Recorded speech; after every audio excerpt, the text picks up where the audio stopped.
Përshëndetje të nderuar miq. Ja ku kemi vendosur komunikimin tonë nëpërmjet emisionit Auditor Arsimi, jemi në RTS 2 High Definition, ditë e njëjtë ora 19, ku ne do të shpalosim edhe temën që do të diskutojmë për sot. Në fakt data sot shënon 19 shkurt. Nesër, 20 shkurtit, na tregon se 35 vite më parë, qytetarë të revoltuar të gjithë Shqipërisë, jo vetëm të Tiranës, përmbysën bustin e diktatorit, si për të treguar që ne tashmë i dham fund asaj marrëdhënie 45 vjeçare me diktaturën. Por studimet na treguan se përtej atyre revoltave të forta për ndryshime pas viteve 90, shumë pak u bë në sistemin ton arsimor, por dhe në shoqërinë shqiptare, për të shlyer atë gjurmë që kishte lënë diktatura. Jo vetëm me mënyrën e reflektimit në lëndën e historisë, por mbi të gjitha edhe mbi sjelljen kolektive të rinjve që do formonin më shkolla, por edhe me sjelljen tonë kolektive. E thuhet që nëse heq dorë nga kujtesa historike, rrezikon që ti përsërisësh pikërisht ato momente shumë të vështira me të cilat është përballur shoqëria njerëzore, por shoqëria e vendit tënd në një moment të caktuar. E ne sot kur bëjmë analiza se çfarë ka ndodhur me ne, se çfarë ka ndodhur me brezin e ri, përse brezi i ri sot është kaq apatik, kuptojmë se diçka nuk ka funksionuar ashtu siç duhet në shkollat tona, në kulturën që ne kemi krijuar dhe raportin me historinë dhe atë pjesë të diktaturës. Në vitin 2000, në Gjermaninë perëndimore dhe lindore, u bë publik një studim ku u vure se mjaft të rinj kishin humbur konceptin e leadershipit. Ishin në një situatë të amullt vetë të rinj gjerman. Pse? Sepse pas luftës së dytë botërore nuk ishin bërë studime të thelluara se çfarë kishte ndodhur me Gjermaninë gjatë asaj periudhe. Gjithashtu, menjëherë pas rënies së murit të Berlinit, Gjermania lindore nuk kishte reflektuar ashtu siç duhet se çfarë kishte ndodhur në Gjermaninë lindore me Stasin, çfarë kishte ndodhur me të drejtat e njeriut gjatë atij regjimi komunist. Ndaj, nisën fushata dhe ndërhyrje të forta qoftë në sistemin arsimor, me vendet e kujtesës, sepse nuk mund të humnin një brez të ri. Çfarë po ndodh sot me brezin ton të ri? Përse janë apatik, përse nuk reflektojnë, cili është raporti ynë me kujtesën. Sot ne do ta sjellim këtë temë duke e përthyer në nderim të një figure madhore të mësuesisë shqiptare, të profesoresh Fatmiroshe Xhemalaj, e ndar pak ditë nga jeta, por që ka lënë një kujtim të vyer. E mënyrën se si ne do të sillemi me vlerat që kjo profesoresh ka krijuar, me mësimet që ajo na ka lënë, do të kuptojmë se sa ne jemi të aftë të krijojmë atë raport që duhet me kujtesën tonë historike dhe sidomos me atë pjesë të historisë që nuk na bën shumë krenar. E për të folur për këtë çështje, unë kam kënaqësinë dhe kam dy profesor të nderuar të cilët i dua fort. Prezantoj përpara për ju profesore doktore Shpresa Delian.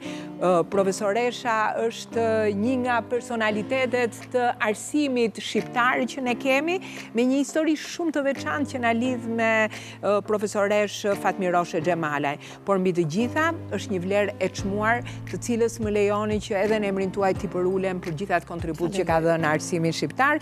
Profesoresh kaloni këtej që të ftoj që së bashku me ju në këtë diskutim do t'jetë edhe profesori i historisë, Gentian Deda. Përshëndetje Gentian, kënaqësi, faleminderit që ju kam në studio. E kam pasur para disa kohësh të ftuar bashkë me profesoresh Fatmiroshe Xhemalaj, ku hodhëm një ide shumë interesante. A duhet dhënë historia në provimet e maturës shtetërore me detyrim? Për gjitha këto ne do të flasim në Auditor Arsimi. Ndiqni kronikën parashtruese dhe pastaj me të dy profesorët në studio. Faleminderit.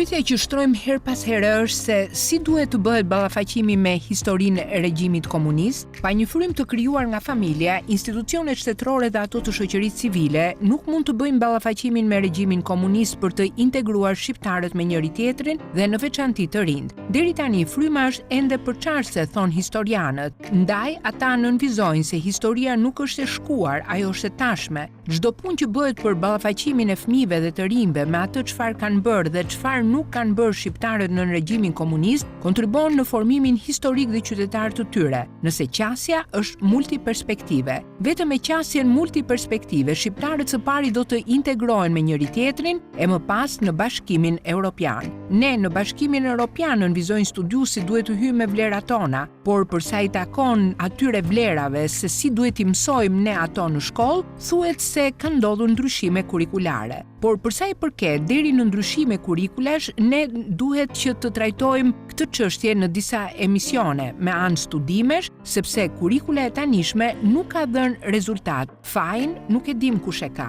Ndryshimet kurikulare për mirë janë gjithmonë të mirëpritura, por gjërat e mira nuk bëhen duke u mbështetur në emocione, por kur logjika kombinohet me shpirtin njerëzor. Për shembull, në kohën që ne po flasim, një nga arritjet e kurikulës së historisë është futja e standardeve të mësimit të historisë në shkollë, nënshkruar nga Ministria e Arsimit me të gjitha vendet anëtare të Këshillit të Evropës. Artuesit e kurikulës i kanë futur këto standarde në kurikul dhe kjo do të thotë se përdoruesit e kurikulës së historisë, nëse nuk i zbatojnë, si për shembull autorët e teksteve të historisë, mësuesit, punojësit e arsimit, ata kanë vetëm dështime në punën e tyre. Pasi mënyra se si ata duhet ta japin, sidomos atë periudhë të komunizmit, është detyrim ligjor. Po a i njohin mësuesit e historisë këto standarde të vendosura nga Këshilli i Evropës? Ja se si përgjigjet mësuesja e talentuar dhe përkushtuar Fatmiroshe Xhemali, figurën e së cilës ne nderojmë në këtë emision. Tjetër arritje e kurikulës nënvizon ajo të historisë në ditët e sotme është hapësira që i lihet nxënësit dhe mësuesit për të kryer veprimtari dhe projekte nga historia lokale, pra nga historia e vendit ku shkolla zhvillon veprimtarinë e saj. Ndaj dhe unë gjatë orëve të mia të mësimit zgjodha të bëja vizita studimore për të njohur jetën në kampen e punës, të internimit dhe burgjet në Shqipëri gjatë regjimit komunist në vitin 1945 deri në vitin 1990. Kjo është një sfidë që unë përballa si autore për t'i mësuar konceptin burokracisë që i pengon se historia e komunizmit nuk mësohet vetëm në klasë dhe në teori, por në terren, atje tek vendet e vuajtjeve njerëzore për t'i thënë burokracisë se përballja me regjimin komunist nuk mund të bëhet në klasa apo auditore, por duhet krijuar fryma kombëtare me fytyrë njerëzore. Këto ishin fjalët të shkruara pikërisht nga Fatmiroshe Xhemali, një nga ekspertet e historisë shkollore, fituese e 6 teksteve të historisë dhe gjeografisë, historiane për periudhën e regjimit komunist, si dhe ambasadore e shoqatës europiane të mësuesve të historisë dhe shoqatës së mësuesve Rinia dhe Historia. Për këtë, por mbi të gjitha se si duhet të reflektojmë për atë pjesë të kujtesës kolektive që lidhet me pjesën e diktaturës komuniste, do të flasim sot në Auditor Arsimi.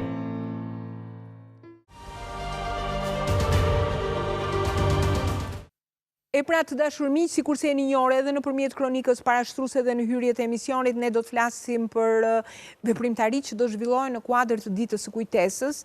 Nesër data është 20 shkurt dhe të gjithë kujtojmë 35 vite më parë rrëzimin e bustit të diktatorit, si për të treguar që njerëzit protestuan për t'i thënë dhe për t'i dhënë fund një periudhe vërtet të vështirë për kombin shqiptar. Natyrisht jo vetëm për Shqipërinë, sepse siç dihet edhe në vendet e tjera të lindjes, pak a shumë ishte e njëjta problematik, por shqiptarët ashtu sikur se ka dalë edhe nga dokumentat e patën më të vështirë atë periudhë para viteve 90.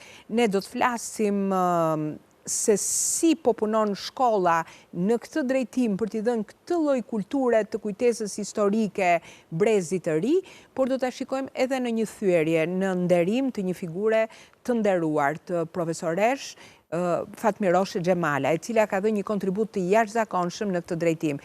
Ndaj më lejoni që të riprezentoj për të gjithë ju që jeni ulur përpara televizorit dhe jeni duke na ndjekur në valët e radio-televizionit shqiptar, dy miq të ngushtë, jo vetëm të emisionit, por edhe të profesoreshës, që kështu më lejoni të prezantoj përpara profesore doktore Shpresa Delia, Faleminderit, profesoresh, që ju kam të ftuar në studio. Faleminderit. Ju nuk e dini sa krenare ndjehem unë, sa herë që ju kam në studio, sa me fat që ndjehem unë që bashkëpunoj me ju, sa me fat janë studentët, mësues të gjuhës angleze, të cilët ju i keni edukuar, që i keni sot koleg, për gjitha të kontribut që jepni.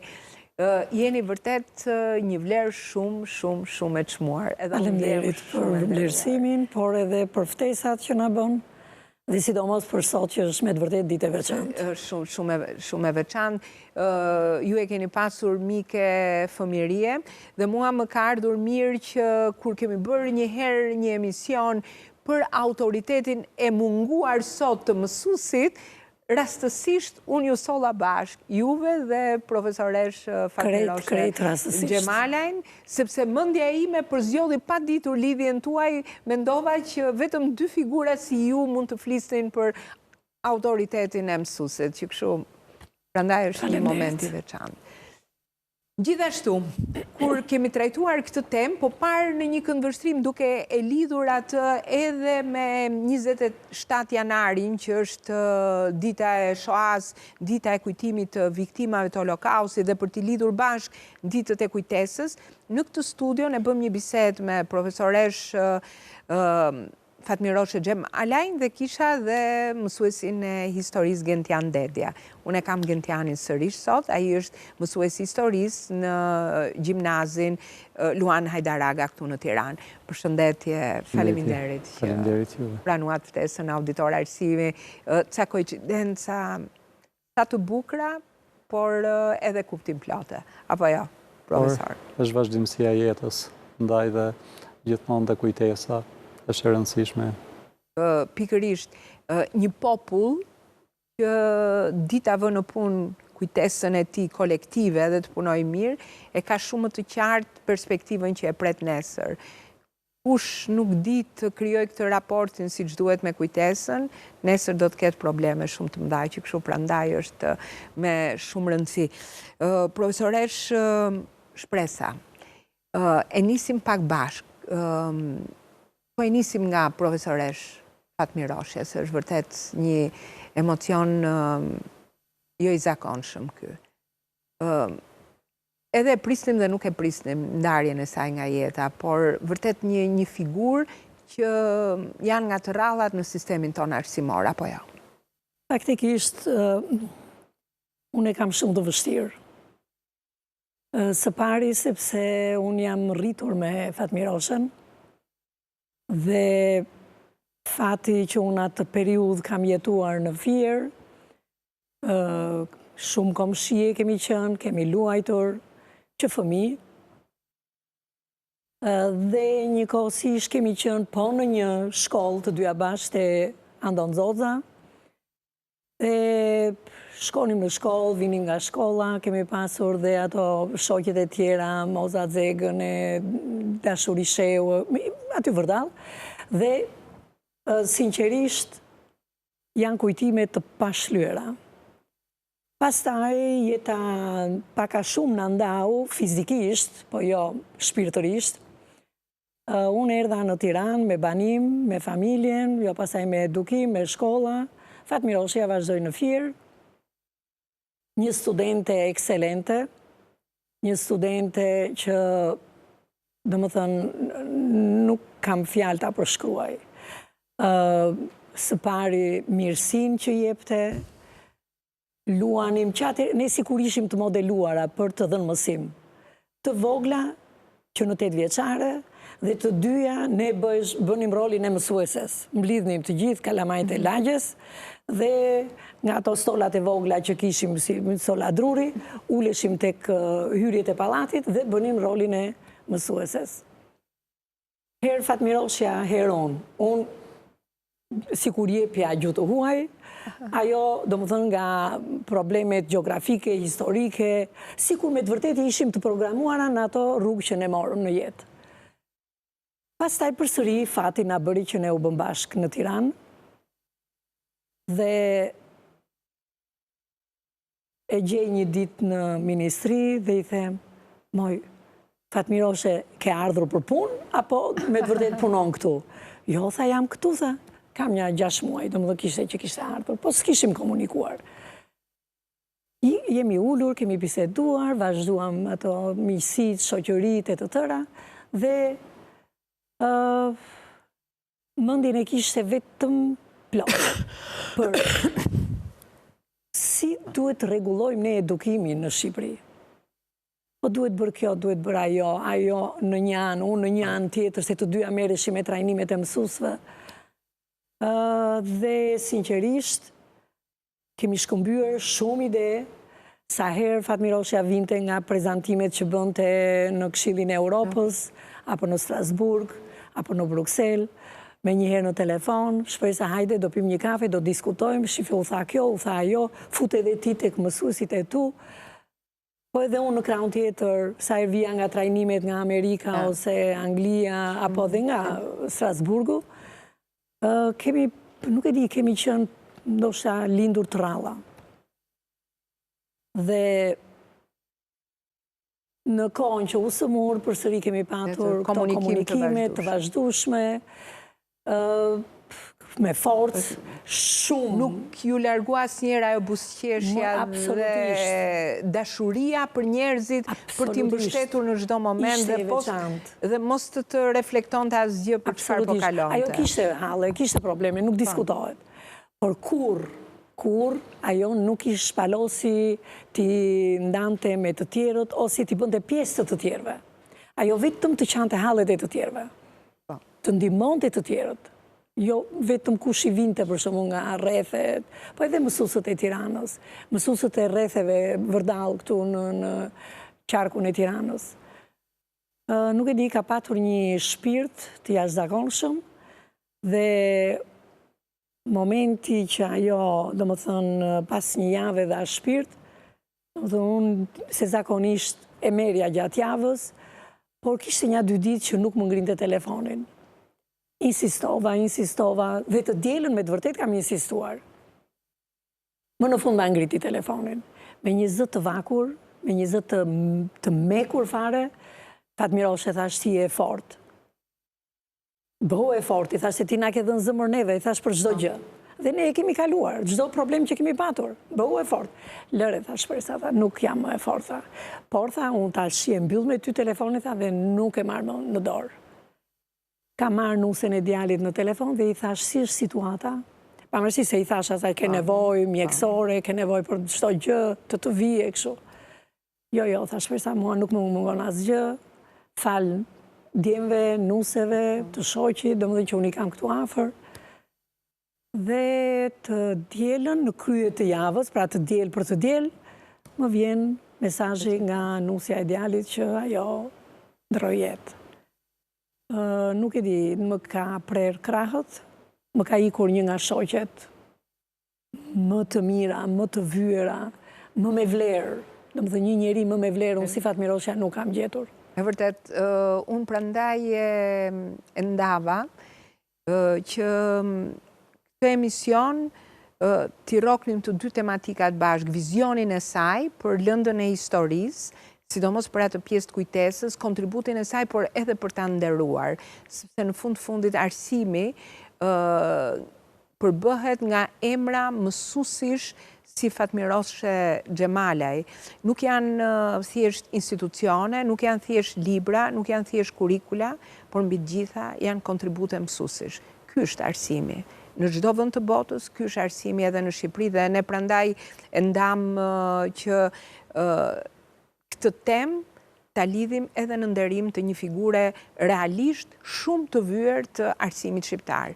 Unë faktu kam nxjerr Gentian edhe një fragment nga një intervistë kur e kanë pyetur për këtë pjesë të historisë që lidhet me kujtesën historike të parabiteve 90 dhe profesoresh Fatmirosha ka thënë se kërkojnë reforma tërësore duke filluar nga universiteti dhe deri tek arsimi parashkollor, kërkon një shoqëri të civilizuar e cila do të eci përpara dhe vetëm mësuesit vizionar mund të arrijnë ta bëjnë historinë një lëndë të rëndësishme në shkollë. Po ndalem këtu se pastaj por analizojmë. Ju jeni vetë mësues në shkollë, keni bashkëpunuar me profesoresh Fatmiroshen.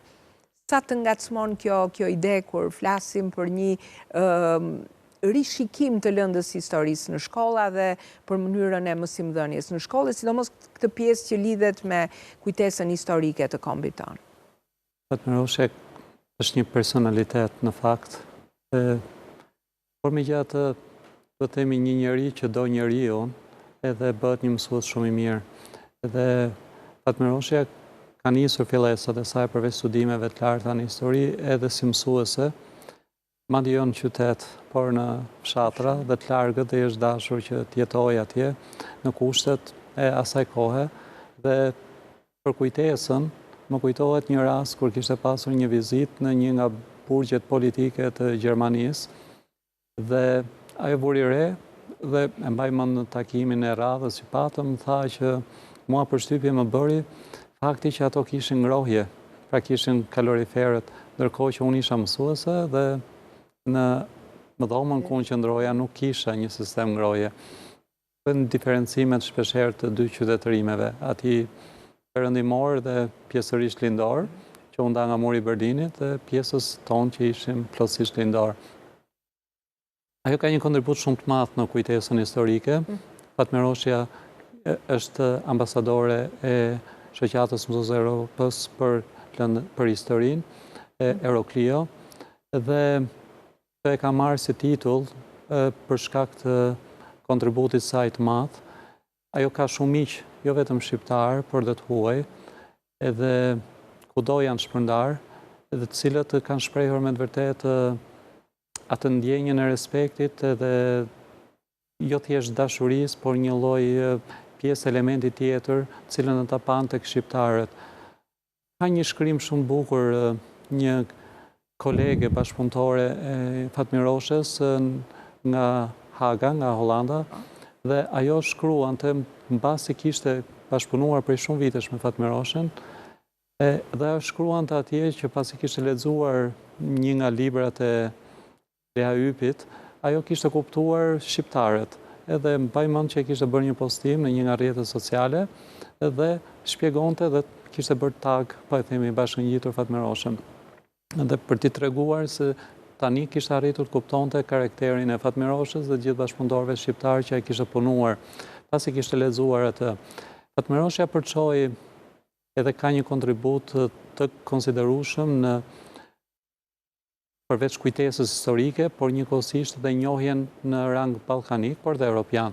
Në rangun ballkanik janë disa botime, në cilat ajo ka qenë pjesë e tyre, shumë aktive, pra pjesa në cilën mund të themi kishte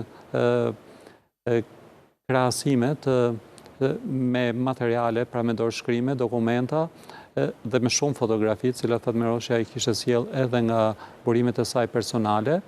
Dhe kjo është një nga botimet më të mira pasi ai jepte të njëjtën periudhë në shtetet e ndryshme të Ballkanit dhe ka pasur një kontribut shumë të madh në njohje.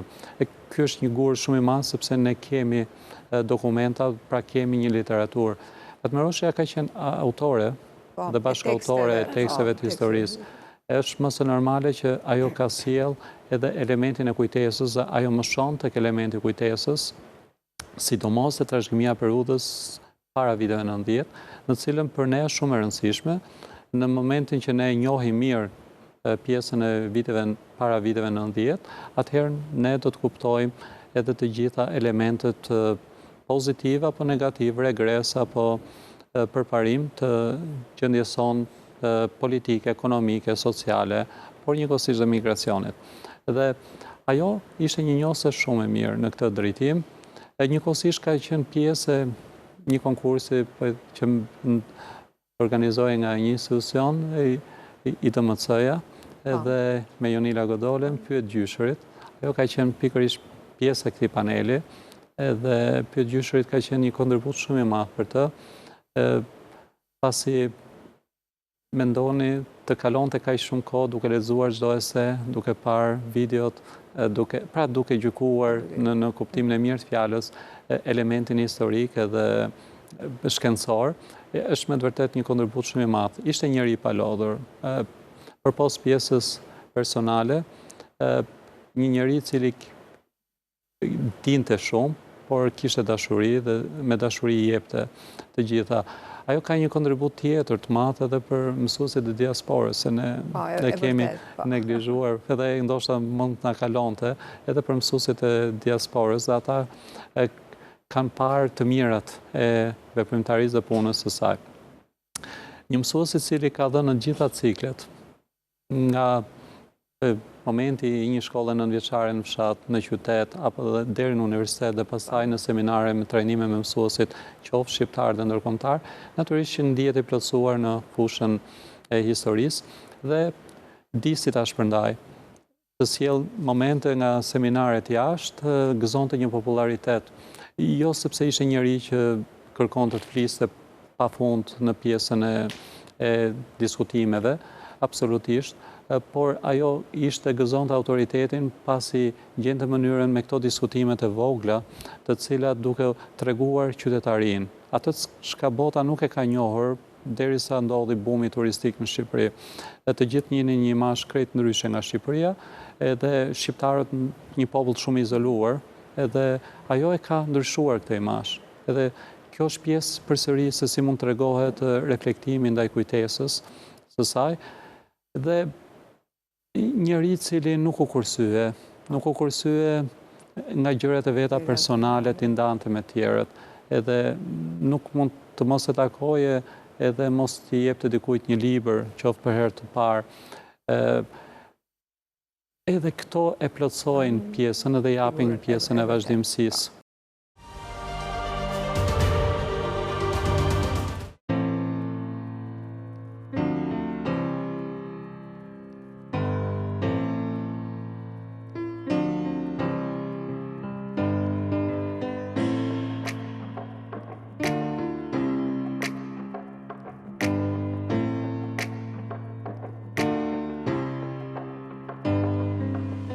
Në 12 vitet e fundit, IDMC-ja ka pasur fokusin e saj kryesor tek brezi i ri, te të rinj, si ata të qasen historisë, sidomos me edicionet e një pas njëshme të ditëve të kujtesës, në të cilin ka pasur aktivitete dhe ngjarje në të cilat kanë qenë për të përkujtuar, jo vetëm nga të përndjekurit politik, jo vetëm nga shoqëria, por me një fokus se çfarë nxënësit, studentët, brezi i ri di për të shkuarën, dhe një tjetër aktivitet i fokusuar të rinjt ka qenë konkursi Jon Pyet Gjyshrit, në bashkëpunim me institucione ndërkombëtare, por edhe me shoqatën e mësuesve të historisë, në të cilin këta të rinj për më shumë se një dekadë tani kanë mbledhur dëshmi nga familjet e tyre, çfarë ishte diktatura, çfarë pasojash la ajo në familjet e tyre, në jetë shkrimet e të afërmëve të tyre, dhe përmes kësaj qasje kreative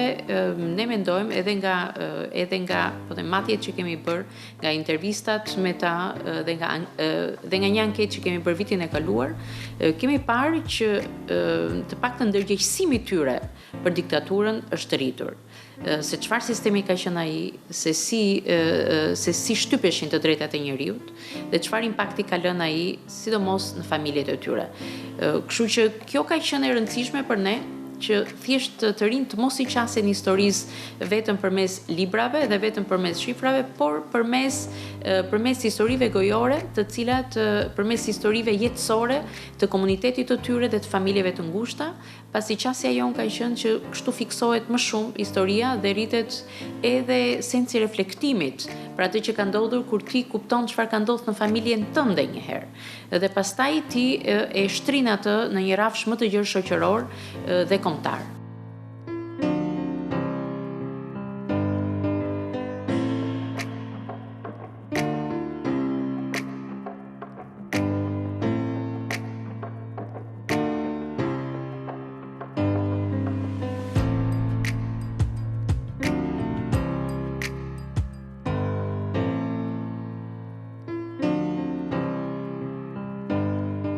Të flasë për ditët e kujtesës, pasi ato janë ditë mjaft të rëndësishme. Dhe kjo për vetë faktin, pasi brezi i ri nuk e njeh sistemin dhe regjimin komunist, dhe duke mos e njohur atë ekziston një rrezik shumë i madh, siç është harresa apo relativizimi i asaj periudhe të historisë. Kur e shkuara trajtohet përmes dokumentave arkivore, kur e shkuara trajtohet përmes dëshmive të dëshmitarëve të gjallë sot, përmes filmave dokumentar, ajo bëhet më konkrete dhe më e prekshme për nxënësit. Këto aktivitete në ditët ose në kuadër të ditëve të kujtesës nuk kanë si synim kryesor të hapin plak të së kaluarës, por të ndërtojnë ndërgjegje qytetare dhe një shoqëri e cila e njeh mirë të themi të shkuarën e saj e ka më të lehtë për të mbrojtur liritë, dinjitetin.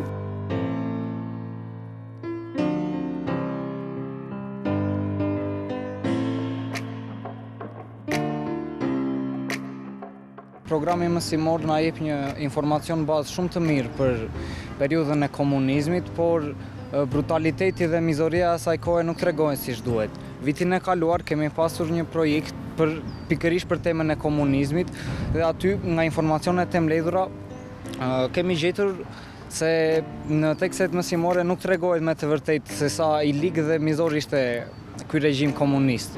Po besoj se nëse shtohen orët mësimore, atëherë të shtohen vetëm për këtë temën e mizorisë dhe për asgjë tjetër.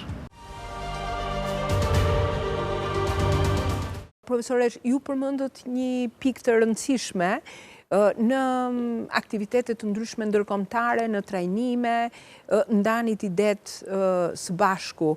Në ato ide që keni ndarë, çfarë mendoni se kanë qenë ato ide të përbashkëta që duhen artikuluar dhe që duhet i kenë mësuesit sot përpara syve, me cilat ju diskutonit fort me njëra tjetrën që një mësues në sistemin arsimor sot duhet i ketë, duke u nisur edhe nga këto përvoja ndërkombëtare? Duke qenë se vetë Fatmirosha ishte tepër njerëzore, ajo i mësonte shumë të qenurit për mësuesin, të qenurit të tij apo të asaj njerëzor, në shkollë, në klasë, në rrugë, me prindrit. Dhe faktikisht edhe në një takim që bëm ne para 2 vjetësh në promovimin e librit Anitës Universi im. Po. Ajo e ka lezuar këtë libër në mënyrë... Edhe ishte edhe botuese e librit Anitës. Ishte edhe prezent në promovimin e librit dhe Fatmirosha, domethënë, ka në fjalën e saj dhe në promovim këtë gjë ka ngritur. Si të gjejmë, e ka pyetur profesoresha Anitën, si t'i bëjmë mësuesit të jenë njerëzor. Pra nuk është shumë domosdoshme, ana shkencore që faktikisht dhe ajo është shumë e domosdoshme, po së pari njëherë për të qenë njerëz.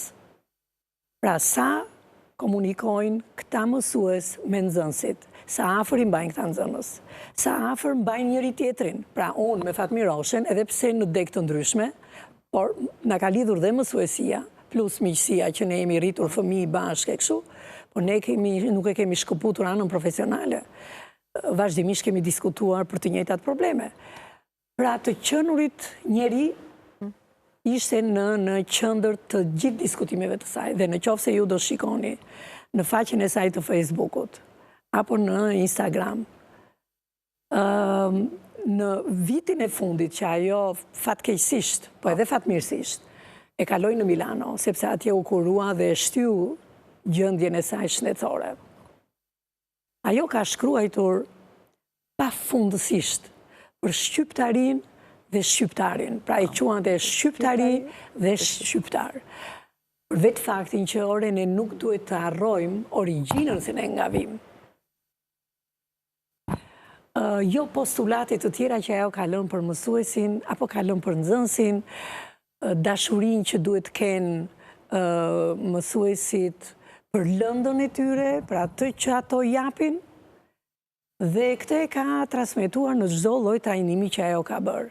Pra ajo atë ditë ka marrë pjesë edhe në një konferencë tjetër që unë e kam organizuar, dhe ajo ka marrë pjesë dhe ka folur para audiencës me një pathos të jashtëzakonshëm.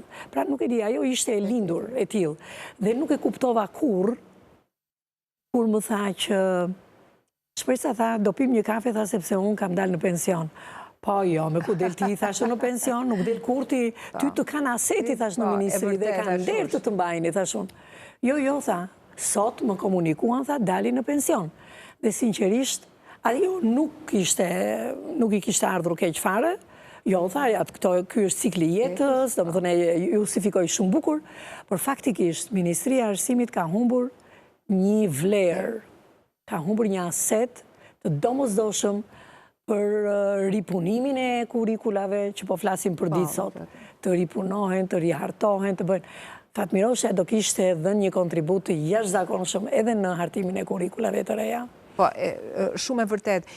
Profesoresh, ju përmendët pak atë vizionin tuaj të përbashkët që sa e rëndësishme është të qenit njeri dhe të ndërtuarit këtë lloj marrëdhënie edhe me të rinë. Më sollët këtu në kujtes që kur kam bërë për herë të parë emision auditor arsimi për këtë pjesë të kujtesës që si duhet t'ua japim të rinjve, fëmijëve, atë pjesë të historisë së Shqipërisë të cilët ata nuk e kanë përjetuar, çfarë ka ndodhur gjatë periudhës komunizmit, me arsye që ajo pjesë të mos na përsëritet më, ato problematika të ashpra që lidheshin me të drejtat e njeriut me luftën e klasave, dhe kur pyeta Lektasin, një nga intelektual të shquar shqiptar, ishi përndjekur politik, më tha vetëm me një fjali: mësojni të rinjve se ç'është njeriu dhe ato të ta kuptojnë vetë se ç'ishte antinjeriu në atë kohë.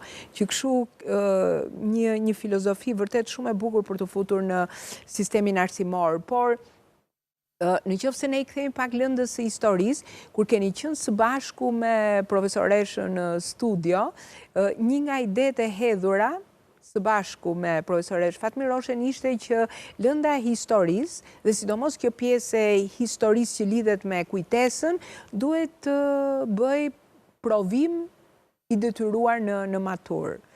Por besoj që asgjë nuk është bërë deri tani, apo jo, Gentja? Dhe nuk do të bëhet për një kohë të caktuar. Natyrisht, pse do të kërkohet? Sepse ai popull i cili njeh historinë e tij, të kaluarën e tij, reflekton dhe përmirëson. Ne kemi popull që e njohin, pra janë përpjekur ta njohin historinë dhe kanë reflektuar.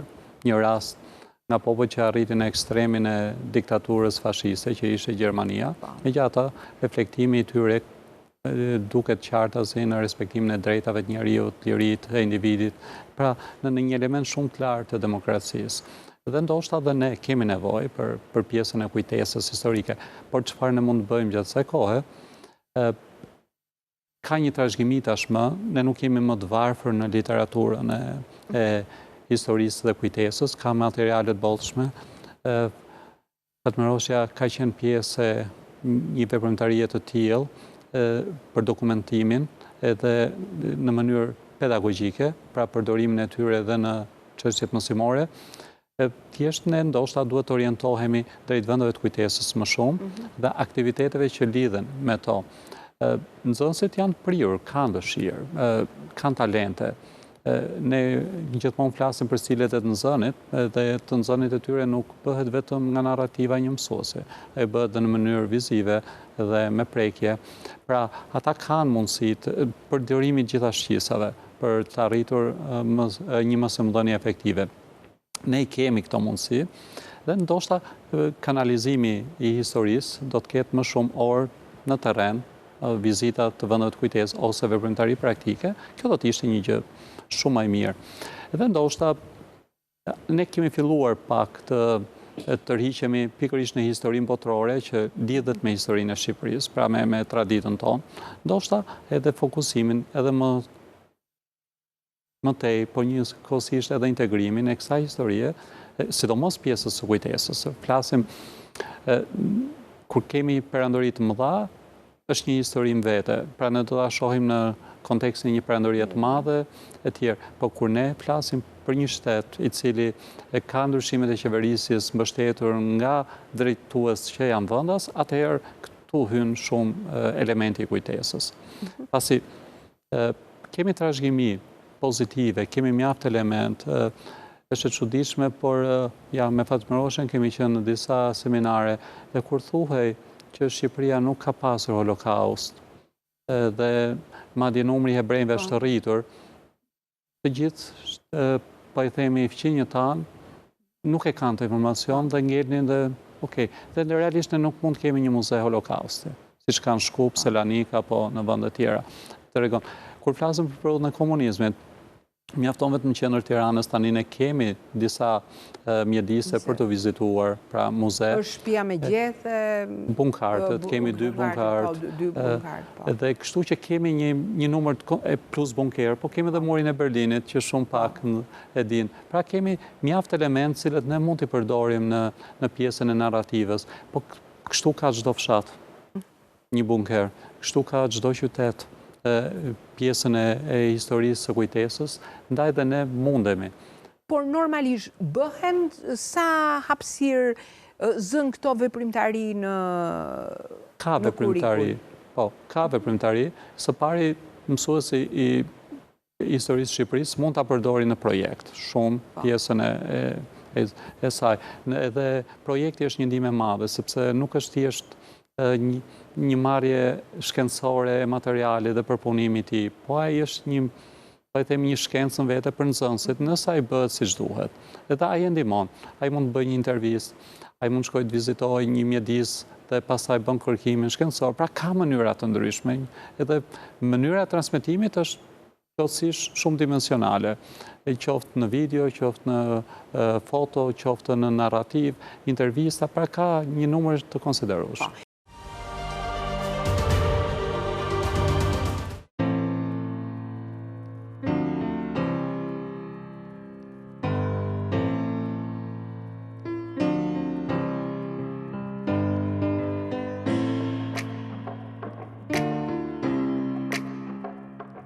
Aktivitetet tona kanë qenë gjithmonë në kuadër të projekteve ndërkombëtare dhe kjo nuk ka qenë e rastësishme, ka qenë thjesht që ta vendosim Shqipërinë në këtë hartën e kujtesës europiane për vendet që kanë kaluar si luftën e dytë botërore, por edhe diktaturat komuniste dhe për fat e keq shihet aty ka një paradigmë aty nga ana e aftësive, pra ka një paradoks.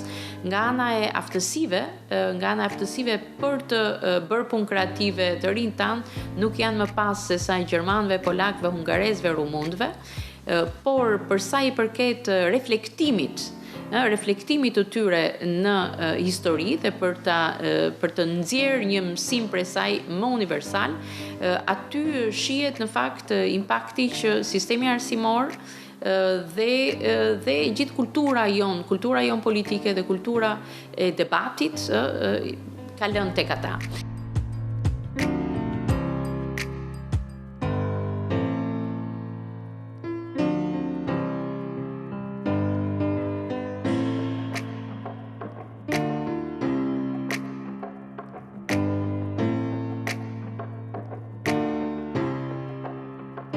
Tekstet mësimore na japin një informacion bazë shumë të mirë për periudhën e komunizmit dhe mënyrën si funksiononte ajo. Por në tekst nuk gjenden format e shtypjes dhe të mizorisë të komunizmit, por me anën të veprimtarive të tjera, si për shembull projektet që kemi patur vitin e dytë apo veprimtarit praktike, na tregojnë me të vërtetë mizorinë e këtij sistemi dhe na japin mundësinë që të hulumtojmë dhe të gjejmë informacion më tepër për mizorinë e këtij sistemi dhe besoj që orët janë të mjaftueshme dhe nuk ka nevojë të shtohen.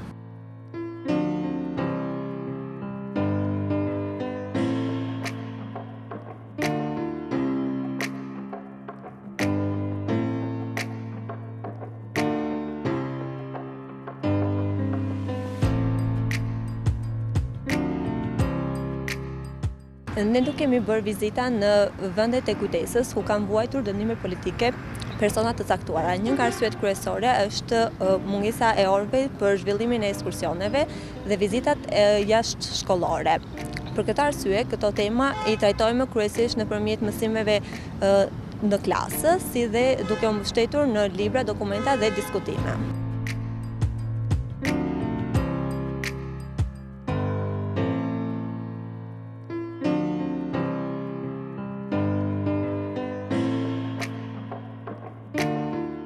Shkolla është institucioni kyç në ndërtimin e kujtesës historike, pasi aty formohet pikërisht mendimi kritik i nxënësve. Instituti i studimeve për krimet e pasojat e komunizmit, falë në shkrimit të një marrëveshje me Ministrinë e Arsimit, vitet e fundit gjendet më pranë institucioneve të arsimit parauniversitar, qofshin këto arsim i mesëm i ulët apo arsim i mesëm i lartë. Instituti ynë shkon drejt tek nxënësit nëpërmjet leksioneve të hapura, nëpërmjet workshopeve, dhe synimi i këtyre leksioneve dhe workshopeve është që nxënësit të njihet me dokumentin arkivor, sepse vetëm duke e prekur nga afër dokumentin, ai arrin të perceptojë, të krijojë ndjeshmërinë ndaj një çështje të caktuar gjatë regjimit komunist. Gjithashtu, instituti ynë ka hartuar ekspozita lëvizëse në fakt për të qenë dhe për t'i hapur në shkollat ku këta nxënës mësojnë historinë e vendit të tyre. Përmendim këtu ekspozitën Fëmijët pastelave me gjemba, apo Persekutimi i artuesve të alfabetit shqip, apo 40 vjet nga revolta e Qafbarit. Po aq të rëndësishme janë edhe filmat dokumentar që ne i transmetojmë dhe i vendosim nxënësve për të parë, siç është filmi Revolta që troniti diktaturën. Pra, nëpërmjet të gjithë këtyre aktiviteteve, synimi ynë i vetëm është që nxënësit të njihen dhe të nxjerrin mesazhe dhe të ndërgjegjësohen për atë se çfarë ka ndodhur gjatë regjimit komunist. Por te studentët e juve tuaja, për shembull, zë pjesë kjo, si thua, kjo pjesë e historisë që lidhet për shumë me këto vendet e kujtesës, sepse unë di që ju përgatisni edhe guida turistike. Dhe sot në shumë qytete, sikur se tha Gentiani, po ne jemi edhe duke parë, për shembull, është Spaçi që jemi duke parë, nuk ka pak turistë huaj që kërkojnë që ta shohin atë. Shtëpia me gjethe nga tuajt këtu në Tiranë vazhdon të jetë më e vizituara, pastaj edhe Bunkarti, po kryesisht shtëpia me gjethe. Nuk di, flitet për shembull tek ju, është pjesë e kurrikulumit? Faktikisht ne kemi, domethënë, nga që te gjuhët e huaja janë të ndara me deg. Pra është për anglishten, pastaj kemi për studimet amerikane dhe studimet britanike. Ku në studimet amerikane dhe britanike këtu futet dhe kultura, historia, gjeografia dhe ka goxha informacion që marrin. Në pjesën e mësuesisë, që për mua duhet të shtohet material, pra të pasurohet kurrikula akoma më shumë, se mësuesi është ai që do ta transmetoj kulturën apo historinë e një vendi. Dhe dua të marr një prapakthim të asaj që ne po bisedojmë, që pse historia nuk është vendosur, domethënë, ose a mendohet të vendoset në provimin e maturës shtetërore.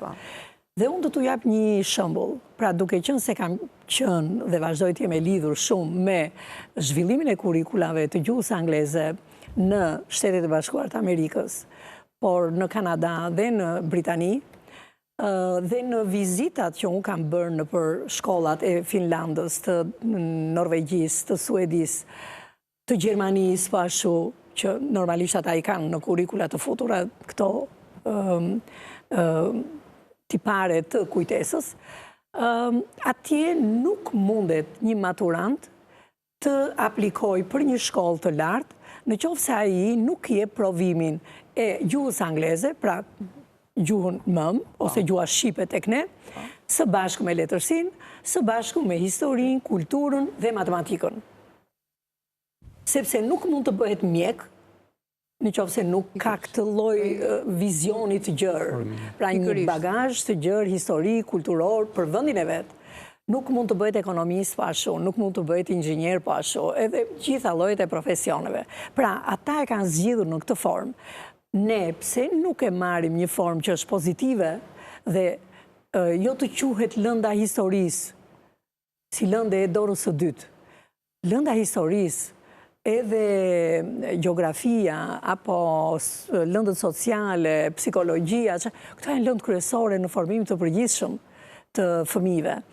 Dhe unë jam dakord me profesorin që thotë, kjo varet nga mësuesi. Pra, është teoria e fundit e metodologjisë mësimdhënies, është që libri është një mjet në mësimdhënie, pra nuk është gjithçka që ti e ke bazë. Atëherë kjo varet, sa i hapur në mendim, në pedagogji, në përqasje me të rejat shkencore është ky mësues për të zbatuar kurrikulën. Pra rëndësi ka kurrikula dhe standardet që kanë kurrikula brenda. Por lëndën e bën mësuesi si do vetë pasaj. Pra ka tekstin dhe atë e pasuron me të gjitha informacionet që ai merr në fusha dhe në rrugë nga më të ndryshmet, duke futur dhe nxënësin të bashkëpunojë me të. Kështu që unë them te vullneti i mësuesit, vullneti i drejtuesve të shkollave, por edhe i politikbërjes. Unë mendoj që duhet jetë mbi të gjitha edhe te vullneti politikbërjes. Profesoresh, ju thatë pak më parë për formimin që duhet ketë një i ri edhe në fushë të historisë. Ju keni qenë në Shtetet Bashkuara të Amerikës. Unë nuk kam qenë, por jam shumë në kontakt me, sidomos me emigrantë të cilët kanë shkuar dhe kanë bërë karrierë në Shtetet Bashkuara të Amerikës dhe më kanë sjell si dhurat një tekst, Historia e Amerikës, që asnjë emigrant nuk merr lejë qëndrimi në Shtetet Bashkuara të Amerikës nëse nuk njeh historinë e Amerikës. Absolutisht. Pra, ata kërkojnë nga qytetarë të huaj që të bëhen pjesë e kulturës së tyre të njohin historinë, sepse historia lidhet edhe me qytetarinë. Ti nuk mund të kesh një qytetar të përgjegjshëm nëse nuk njeh historinë. Ne mendojmë që e bëjmë në shkollë apo jo, profesor, por është tjetër ta bësh, ta kesh si lëndë, dhe tjetër ta vendosësh në formimin apo jo në matur si provim e detyrim për treguar mbi vlerën që ka historia. Është një pyetje që ju drejtova profesoresh, meqense lidha pak me Amerikën. Mësimdhënie për jetën, nuk duhet mësimdhënie se ky e ka provim. Nuk duhet një mësimdhënie se ky nesër ka një test, ose thuje ti çfarë la ai plotësot ti ande këtej. Nuk është kjo mësimdhënia sot. Mësimdhënia është që të përgatitet një njeri, pra një njeri i afirmuar, sepse nesër nuk i dihet ku do punoj. Pra mund të mbaroj për elektronik, por nuk merret me elektronik, do kaloj në turizëm, për shembull. Pra edhe përdor elektronikën, edhe i duhet atij të di historinë e vendit, historinë e Alpeve tona, që janë të mrekullueshme, më të bukurat në botë, do thosha unë. Por sa jepet kjo gjë, ose vinë të huajt këtu, qëndrojnë 5 vjet, dhe nëse ai do qëndrojë më shumë, jep provimin e gjuhës shqipe, për shembull, që të marri në shtetësi shqiptare. Po ndërkohë nuk e ka provim historinë dhe historinë e Shqipërisë që normalisht duhet të njohë apo jo. Do të njohë historinë, po nuk i njeh. Pra ai nuk di kulturën time. Mund të di shqip deri diku, por nuk di kulturën time. Atëherë, pse këto të mos pasurohen? Pra ne duhet të vëmë gjërat që me të vërtet të ngrëm vlerat e këtij kombi. Po, Gentian. Është e vërtet që ne kontribuojmë për njohjen e historisë së Shtetit Bashkuar të Amerikës, sepse kemi temat e revolucionit dhe një pjesë të historisë së Shtetit Bashkuar të Amerikës. Kështu që një pjesë e pyetjeve janë nga ato tema, dhe unë bëj shaka, shpeshherë u them mësoni, se nëse do të keni në të ardhmen shtetësinë amerikane, ju duhen këto tema. Edhe kjo është një mënyrë. Por, kur flasim për pjesën në Shqipëri, natyrisht, po flasim në pjesën e... Ne jemi një popull i cili nuk shmangemi më nga globalizmi, ajo që quhet qytetaria aktive tashmë, ne jemi drejt integrimit evropian, ne e kuptojmë qartë, kemi të gjitha informacionet e duhura, si veprohet në një shtet evropian për të fituar shtetësinë, kemi të afërmit tanë apo të njohurit tanë, cilët kalojnë këto procese, edhe në Shqipëri, natyrisht që për momentin ne nuk kemi interesin shumë të madh të migrantëve, por që do të vim dhe ne dhe do të kanalizohemi shumë shpejt në këtë drejtim. Për momentin shtresa që kërkon pra jo thjesht leje qëndrim, por shtetësi janë pikërisht martesat e përzira dhe një pjesë deri diku intelektuale që punon dhe jeton në Shqipëri. Kjo pjesë, por në momentin që ne do të na shtohet numri i kërkesave për të qëndruar këtu dhe për shtetësi, atëherë besoj do të ndryshojnë dhe këto politika. Por ajo që më kujtohet, sepse Amerika, Shteti Bashkuar të Amerikës na sjell dhe shembull shumë të mirë, para shumë vitesh lexoj një letër që adresonte një prind, por në fakt në formë publike. Ai kishte udhëtuar me fëmijën e tij, me djalin, po marrin shembullin dhe ata kishin vizituar vendet historike të pavarësisë, të deklaratës, pra vendet në cilat kongresit. Deklaratës së pavarësisë të Shtetit Bashkuar të Amerikës. Shkolla i kishte shkruar një letër, siç shkollat kanë detyrimin që ju keni bërë një numër të konsiderueshëm mungesash, ndoshta udhëtimi ka qenë ditët pra e shkollës. Dhe ajo shkruante një letër të hapur, a mund të kem lejen pra në këtë rast për të pasur këtë vizita historike, pasi djali im mësoi 1, 2, 3 gjërat, cilat natyrisht ndoshta nuk do t'i mbante mend, po t'i kishte thjesht në narrativën e klasës. E këtu lind ajo arsye, historia nuk mund të jetë thjesht një narrativ, edhe historia ka nevojë të vizitohet, të preket, të shihet, edhe aty mbahet mend. Janë më të interesuar nxënësit në këtë pjesë, edhe një pjesë e muzeve. Tashmë, unë të paktën Polonia më ka dhënë shembullin më të mirë të muzeut, se si nga që është një shteti post komunizmit, edhe ata kanë muze mjaft të integruar në mënyrë interaktive. Nëse ti shkon, unë kam vizituar disa muze të tyre, Muzeu i Luftës së Dytë Botërore. Ata e kanë në Gdansk, është një qytet i bregdetar i famshëm. Në Gdansk kam lexuar, ka edhe një memorial në një nga ndërtesat e Gdanskut që ka portretin e Skënderbeut. Nuk e din qoftë se e ke parë, por unë e kam lexuar, sepse është nga pikturat murale më të bukura që ekziston në Gdansk të Polonisë. Nuk e kam parë, por Gdansk është i famshëm për Solidarnostin, ka muzeun, edhe njëkohësisht dhe një muze gjigant të luftës së dytë botërore. Dhe ata kishin në mënyrë të prekshme element caktuar, për shumë të Solidarnosti, me qënë se ishte fëmijët, natyrisht që do të mërziten, por ata kishin mundësin të ndërtonin me kuba mjetet të ndryshme. Pra, tipi letë që ne kemi sot. Njëkohësisht nëse shkoje dhe vizitoje përsëri tek Solidarnosti, mbaj mend që ata me stikera mund të ngjisnin mesazhe të caktuara, pra ai të përfshinte në momente të caktuara në një mënyrë të përshtatshme. Ndoshta dhe ne, drejt kësaj duhet shkojmë, qoftë dhe me muzeun historik, i cili është në rekonstruksion, qoftë dhe në galerinë e arteve, të cilat janë rekonstruksion, apo dhe në muze siç janë Bukartët, cilët janë muze masiv.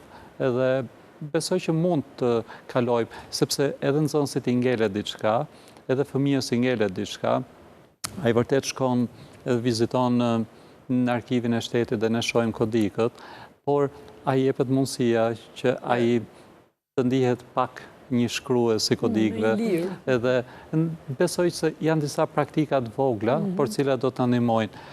Për mësuesit ose studentët e gjuhës angleze, por dhe gjuhës huaj, ciceronët nuk kanë ç'bëjnë pa historinë, edhe pjesa, pra shpeshherë dhe historia duhet të ndërthuret, ndoshta duhet të jetë. Ne kemi pasur muzeologjinë kur kemi qenë, por të bërit e Ciceronit, pra një lëndë të mbete, ose guidës turistike, edhe për nxënësit e gjuhëve, për studentët ndjes të gjuhëve huaja, është shumë e rëndësishme.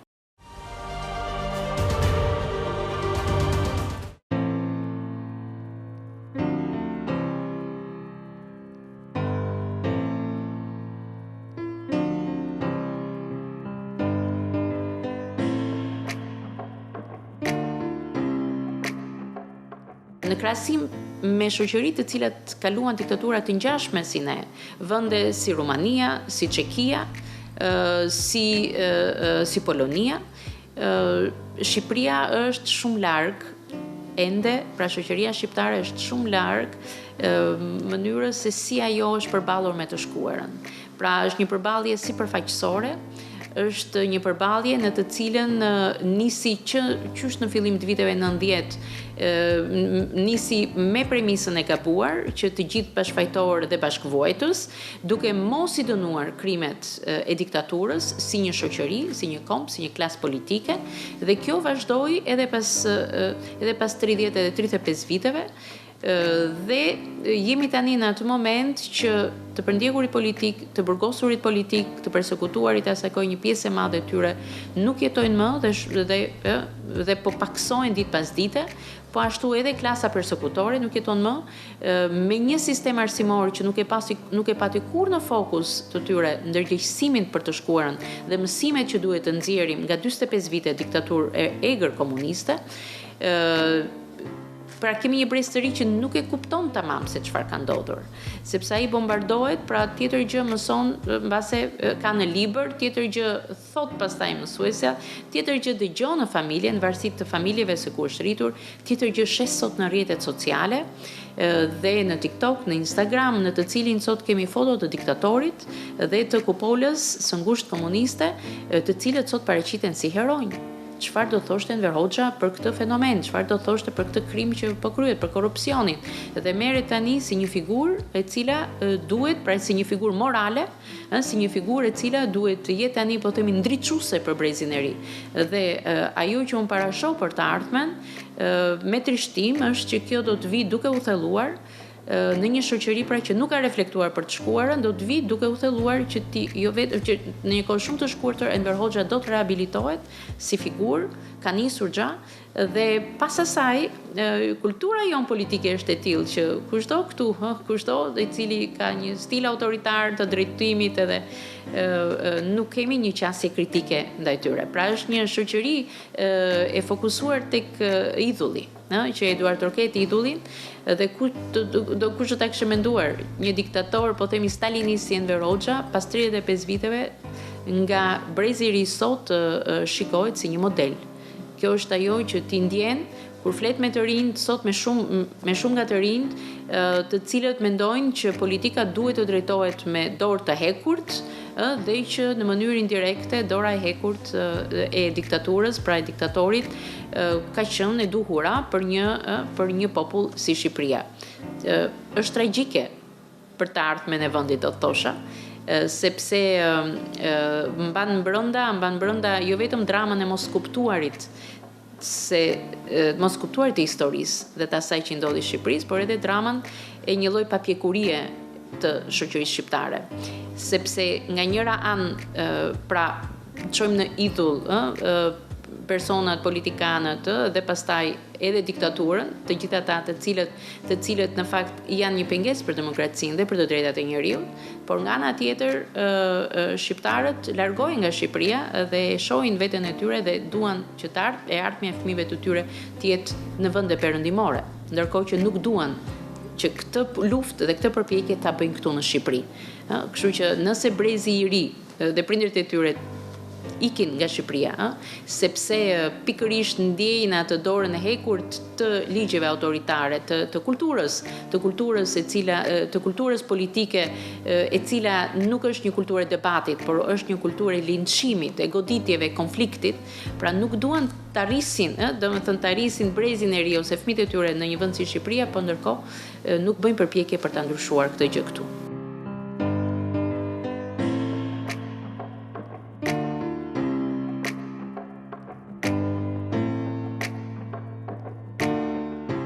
Në fakt, unë nuk besoj faktin që kemi të bëjmë me një indiferentizëm të brezit të ri, por me mungesë lidhje emocionale.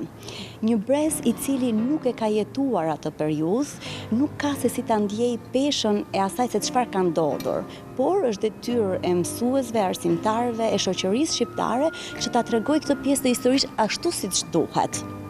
Ajo që nuk ka funksionuar, mendoj, është trajtimi i së kaluarës. Herë është trajtuar si një, të themi, debat politik, herë është trajtuar si informacion i thatë në tekstet shkollore, dhe ajo që duhet të bëhet me domos është që ne duhet të ndalemi dhe të tregojmë historinë, jetën reale të asaj periudhe, të tregojmë frikën, të tregojmë censurën, të tregojmë burgosjet, vrasjet, internimet, pra shumë tema që lidhem. Nuk mund ta lëm thjesht me 5 tema mosimore gjatë një viti për të folur për regjimin komunist.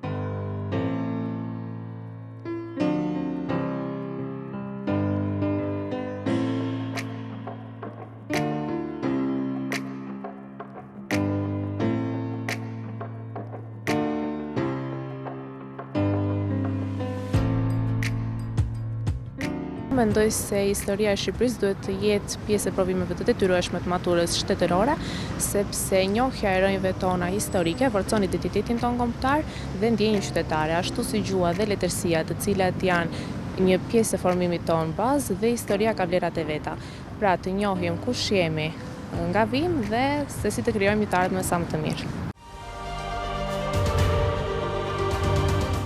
Nuk di për shembull kaq vite sa keni dhënë mësim, gjatë kohës ju ishi duke folur në ekran së bashku me ju janë edhe këto planet që ne kemi marrë nga burgu i Spaçit, sepse me thënë drejtën ne kemi disa vende në Shqipëri që kanë qenë burgje të tilla që janë vende kujtesës, por Spaçi ka mbetur nga është simbol vërtet edhe i rezistencës, se lidhet jo vetëm me çfarë kanë vuajtur, por edhe me rezistencën, me revoltën e Spaçit që është bërë në 76 në mos gaboj.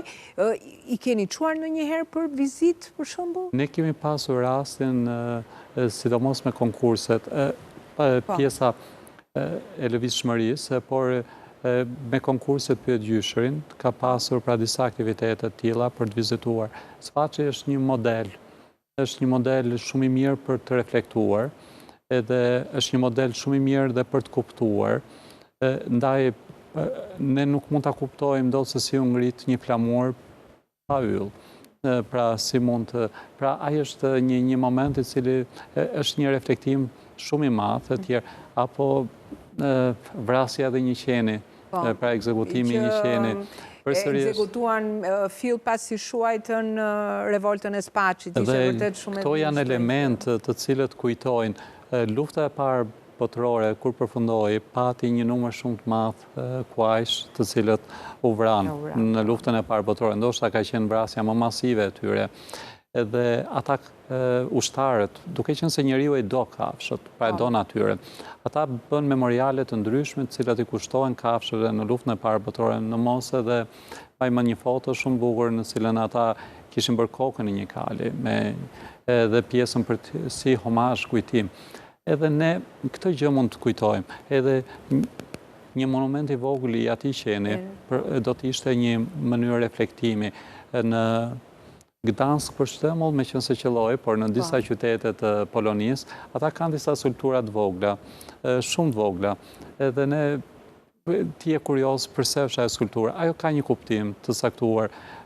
Mund të jetë personazhet e një filmi animator i cili ka qenë i njohur në një periudhë të saktuar. Mund të jetë një personazh i cili ndoshta është lënë në harresë, por që duhet kujtohet dhe i japin një ngjyrë tjetër ose një kafshë, të cilën njerëzit mund ta gjejnë vetveten pak në histori dhe bëhen kurioz. Besoj se janë gjëra të vogla, por të cilët do të na ndihmojnë. Profesoresh, ndërkohë që ishte Gentiani duke folur, unë idhja nga njerë vështrimi dhe te ju dhe ishte edhe portreti profesoresh Fatmir Roshës me tekstin të cilin unë e kam gjerë nga një intervistë të saj, dhe më shkoj mendja ajo ka hedhur idenë për futjen e lëndës historisë si provim me detyrim në matur, shumë ide.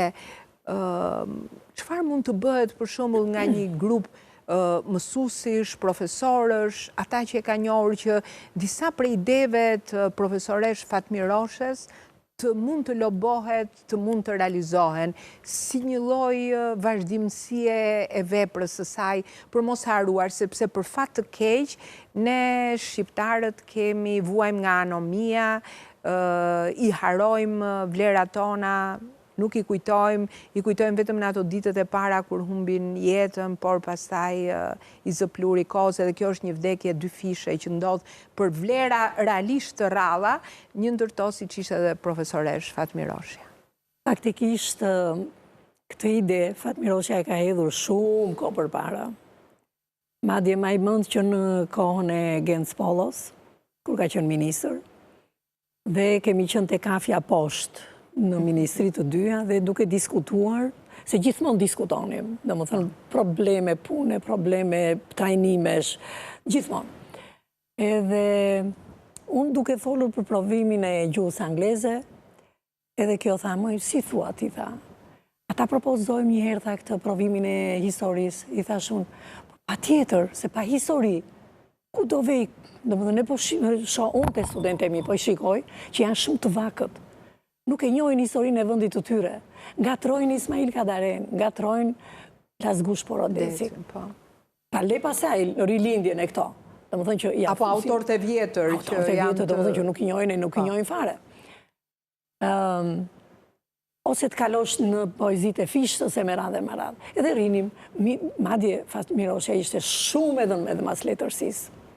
Të reciton të Fishtën, domethënë thua ti se ajo vinte nga anët e Fishtës. Dhe e kemi ngritur këtë çështje të provimit të gjuhës, të provimit të historisë, në një takim që bëri profesor Myqerem Tafaj në atë koministër, ku ishim thirrur për rishikimin e kurikulave. Domethënë të anglisht e të gjitha lëndëve. Aty ishte edhe Fatmirosha. I themon, edhe ishim ullur të dyja bashkë. Tashi, unë ngrita i thash për anglishën, dhe ti për historinë thuaj e të pak të qaj ta di, që domethënë ekziston dhe ky mendim. Dhe sinqerisht, unë ngrit e mbrojtim tezën e dhënies së provimit me argument. Rosha, unë i them Rosha, se shumë jam rritur, Fatmirosha vetëm fliste mbi baza argumenti. Dhe më në fund i thot profesori, ti këtu je, i thot. Ta që bëje këtë propozim me shkrim. Faktikisht, Fatmirosha e ka bërë një propozim, nuk u morë parasysh, vazhdon të mos merret parasysh, iku dhe Fatmirosha, nuk e di tash do ketë të tjerë në ministri që me të vërtet do t'ja vjelin këto mend.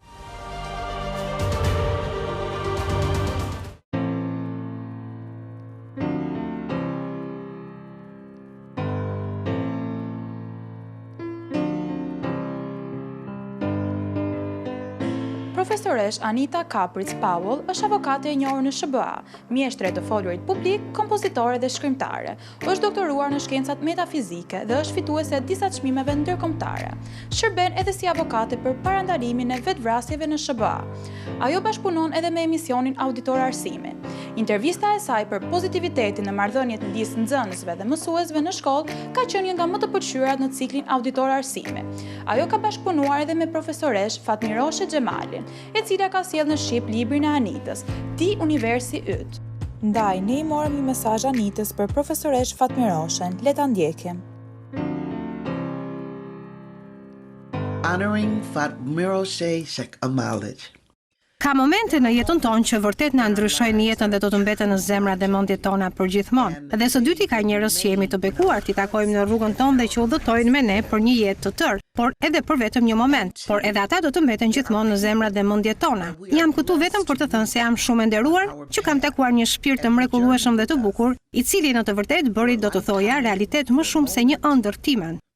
Në pjesën e pasme të faqes sime është libri im, Ti Universi Yt, dhe siç e shihni ai është përkthyer në shqip. Kjo erdhi fal Fatmiroshe Xhemalit, botuese së bukur dhe të mrekullueshme të shtëpisë botuese Filara. Është një bekim dhe nder I veçantë të takosh dikë që e vlerëson punën tënde deri në atë pikë sa dëshiron që ajo të shfaqet.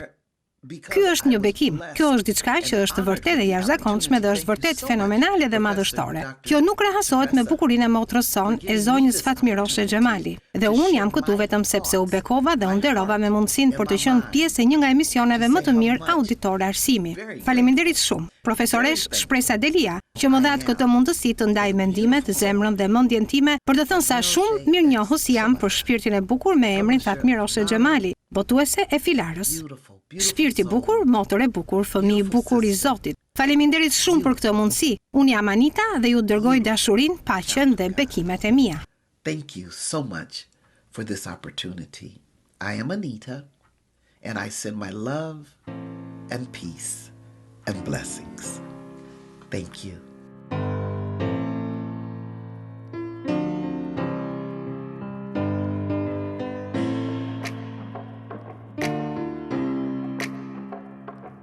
Fatmiroshe Xhemali është jo vetëm nuk e them do të ka qenë, sepse është impakti i saj në gjithë punën e kujtesës dhe punën me të rinjt do të jetë i pashlyer dhe nuk besoj se do të ketë një person të dytë që të punojë me pasion dhe me kaq shumë ekspertizë dhe njohje për historinë dhe me kaq shumë ndjenjë reale atletare për Shqipërinë dhe për se Breziri duhet ta njohë historinë.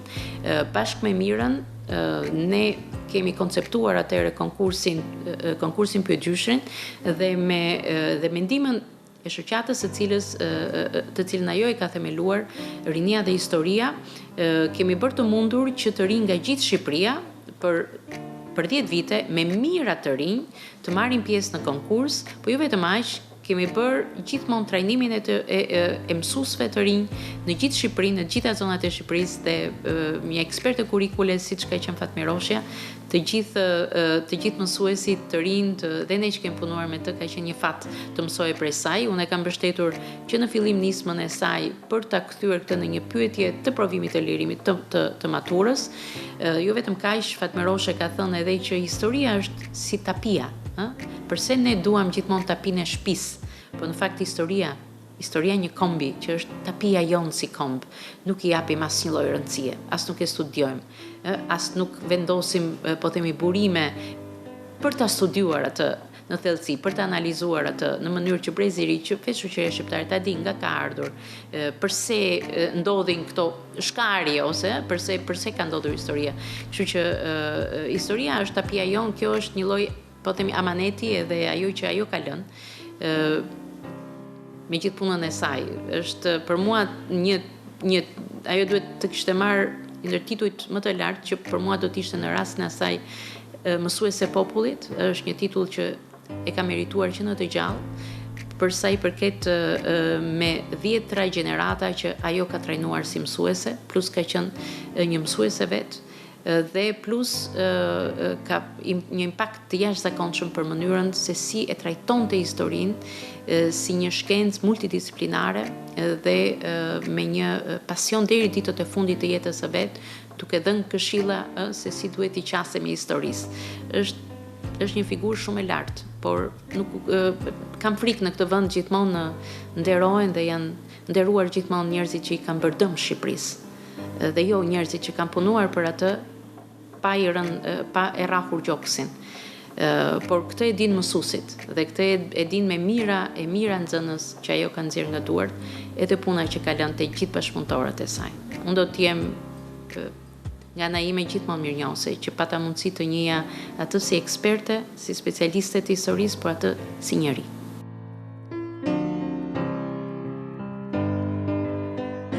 Në fakt, kam patur nderin të jem kolege, mike Fatmir Roshja Xhemalaj dhe e them me plot bindje që Fatmir Roshja ishte nga ato mësues që nuk i përkiste vetëm shkollës.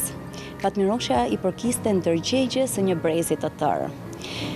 Kur fliste për historinë, Fatmir Roshja nuk na rrëfente thjesht ngjarje, data, por na rrëfente për njerëz, na rrëfente për ndjeshmëri të asaj se çfarë ka ndodhur në atë periudhë. Gjithsesi, ajo më shonte faktin që të rinjt sot duhet ta njohin të vërtetën për të qenë të lirë nesër. Dhe figura e saj është, të themi, dëshmi e faktit se mësuesia është mision. Dhe kontributi i saj do të vlerësohet akoma dhe më tepër nëse ne mësuesët e historisë të vazhdojmë të ecim në gjurmët e punës që ajo ngriti. A do të shuhen edhe mendimet, kontributet gentiant profesoreshës, apo ka një grup mësuesish që kanë pak a shumë të njëjtën frymë që të mos e lënë që këto gjërat t'i mbuloj pluri? Nuk besoj se do të shduket kontributi, nuk ndoshta në kohërat caktuara siç ndodh edhe mund të ketë një fjetje, por ato që janë popullore edhe njihen tashmë njerëzit i përdorin. Shqipëria ka një komunitet mësuesish historisë shumë të mirë, edhe ky është një fakt, edhe Fatmir Roshja ka qenë një pjesë e këtij kontributi të konsiderueshëm, edhe besoj që nuk flen. Mësuesit gjejnë mënyrën e tyre për ta bërë orën e historisë të njohur edhe person, sepse ndoshta Fatmiroshin ne do të flasim shumë, por po të sjellim disa nga figurat historike dhe mitike të femrave shqiptare, ne shohim disa element. Ajo dinte të qeveriste, edhe ne mund të marrim mbretëreshën të Ut. Ajo dinte të ishte një bamirëse shumë e madhe, zemër madhe, dhe ne kemi Nën Terezën. Ajo vinte nga periudha vuajtjesh persekutimit komunist dhe ju e njihni më mirë historinë familjare, kështu që ne mund shohim edhe një Musineko Kalari apo edhe Sabiha Kasimatin që ishin pra shkencëtare në historinë tonë. Por ne shohim edhe njerëz vizionar, të cilët pa zhurmë, pa bujë, sjellin kontributet e tyre. Janë tekstet, gjithmonë bibliografia do t'jetë aty, ajo ka një numër të konsiderueshëm artikuj shkencor, cilët përsëri do të përdoren. Prandaj, por njëkohësisht është dhe një komunitet i gjallë, historia nuk flet dot, realisht, sado që ne të përpiqemi, mësuesit e historisë nuk flen dot, edhe është normale që do ta sjellin në vëmendje. Profesore, po se jemi drejt fundit? Jo, me që jemi drejt fundit. Dua ta mbyll me një poezi që unë ja kam kushtuar asaj faktikisht dhe nuk e di nëse do më lejoni. Ku përmblidhet gjithë figura e Fatmiroshes. Dhe unë e kam titulluar me një fjalë shumë të thjeshtë. Ike. Ike për në rrugën pa kthim. Ike kësaj radhe jo në Milano për mjekim. Jo e veshur me takëme, as me valigje apo çantë shpine, more trupin e dergjur dhe ike. Por buzëqeshje nuk e braktise, përkundrazi u përqafove aq fort, nga frika se mos do ikte dhe ajo me trupin pa të zonë. Ufike. Ufike si zjarri mes natës, ashtu qet me ngrohtësinë e gacës. E bukur, e qeshur gjithnur, ashtu si gjithmonë mikja ime në rrugë, në lagje dhe në punë, me dashurin pa anë për njerëzit e ditur, për malin, fushat, lumenjt, liqenin, detet, historin e vendit, se nesër për shqiptarin të uflisje. O sa shumë fole për shqiptarin, Dardanin dhe Ilirin, sa shumë shkruajte për arsimin për familjen dhe vllazërin, nga foltoret europiane e deri në shtëpi, dije të rridhni lumë dhe sy të ndrinin kur shqiptoje shqiptar dhe shqiptari. Të falenderoj profesoresh. Mua më ke bërë nderin më të madh. Se me të vërtet unë kam humbur një shoqe. Juna e keni bërë nderin. Por vendi ka humbur një vlerë. Ka humbur një vlerë dhe nuk është e lehtë të humbësh një vlerë. Unë prandaj u trishtova shumë kur mora vesh lajmin, prandaj u motivova që të mos i humbim vlerat, sepse si që thot Hugoi, njerëzit që i duam fort janë si dielli.